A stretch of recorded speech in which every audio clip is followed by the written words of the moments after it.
नमस्कार. Asian news चॅनलमध्ये आपले स्वागत आहे.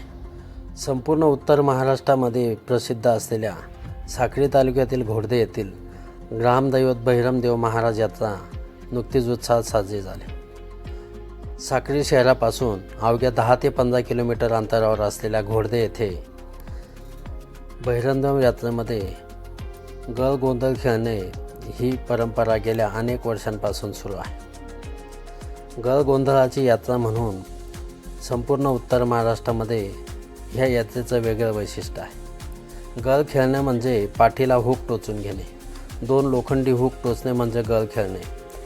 दरवर्षी एप्रिल महिन्यामध्ये बहिरमदेव महाराजांचा यात्रोत्सव मोठ्या उत्साहात साजरा केला जातो. या यात्रोत्सवासाठी संपूर्ण राज्यभरातून लोक नवस्फूर्तीसाठी येत असतात. यावर्षी आमदार मंजुळाताई गावित तसेच वेगवेगळ्या क्षेत्रातील मान्यवरांनी यात्रोत्सवाला भेट दिली. या यात्रेमध्ये घोडदे गावातील क्षीरसागर घराण्यातील महिलांना गळ टोचण्याचा मान दिला जातो. घराण्यातील ज्या महिलांना पुत्रप्राप्ती झाली असेल त्या महिला त्या मुलाच्या लग्नाच्या आधी पाठीमध्ये गळ टोचून घेतात. अथवा एखाद्या महिलेला पुत्रप्राप्ती होत नसेल तर बहिरमदेवाकडे नवस करून पुत्रप्राप्त झाल्यावर नवस पूर्ण केला जातो. गेल्या अनेक वर्षांपासून गावातीलच हिरेबंधूंकडून गळ टोचण्याची मोठी जबाबदारी दिली आहे.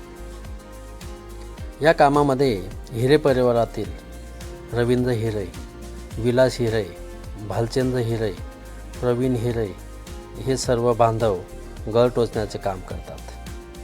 गेल्या अनेक वर्षांची परंपरा असलेल्या ह्या यात्रेमध्ये पंचक्रोशीतील लोक गळ टोचण्याच्या यात्रेत उत्सुकता म्हणून सहभागी होत असतात. गेल्या अनेक वर्षांची परंपरा पुढे नेत असताना ग्रामस्थ एकोप्याने येणाऱ्या भाविकांचे स्वागत करत असतात.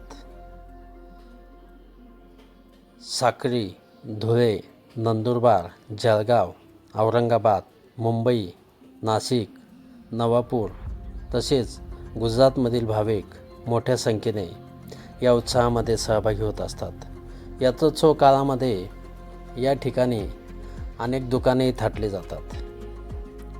याच वर्षी येथील ग्रामस्थ आणि सध्या नोकरी व्यवसायाच्या निमित्ताने कल्याण येथे स्थायिक झालेले चंद्रकांत क्षीरसागर यांनी सामाजिक भावनेतून बहिरमदेव यात्रोत्सवामध्ये सहभागी झालेल्या भाविकांसाठी 101 लिटर दूध तसेच 51 किलो बुंदीचे लाडू वाटप करत सामाजिक बांधिलकी जपली. एशियन न्यूजसाठी प्रतिनिधी नितीन इंगळे, घोडदे.